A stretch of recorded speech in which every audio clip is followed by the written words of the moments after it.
Itinuturing ng suspect sa karumaldumal na pagpatay sa isang babae sa Caloocan nitong Sabado ang kanyang live-in partner. Batay sa report, madalas daw mag-away ang dalawa. Gusto na maipasilip ng barangay sa pulisya ang CCTV video kung saan dalawang lalaki ang nakitang paalis ng bahay. May exclusive report si Marisol Abduraman. Ang ka-live-in mismo ng biktimang si Katrina Abalos ang pinaghihinalaang pumatay sa 21 anyos na dalaga. Base sa investigasyon, madalas umano mag-away ang mag-live-in partner na si Michael Madali. Nakita natin sa crime scene, wala namang course of entry, hindi naman nagulo yung mga gamit sa loob ng crime scene. Madalas mag-away yung mag-asawa dahil daw yung victim may kachat.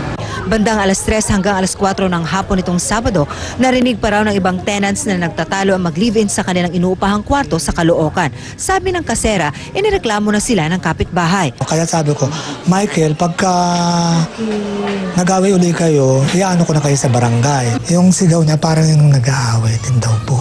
Kinano niya raw yung yung pinakataas. Tinuktok niya. Tumuktok lang din daw. Pasado alas 8 ng gabi, natagpo ang patay si Abalos sa kanyang kwarto. Walang saplot pang ibaba, may 5 saksak sa iba't ibang parte ng katawan. Ang nakadiskubre ay ang kapatid ni Michael. Wala raw noon si Michael dahil umuwi ng Ilocos. Maging ang alagang aso, nakitang nakatape ang bibig.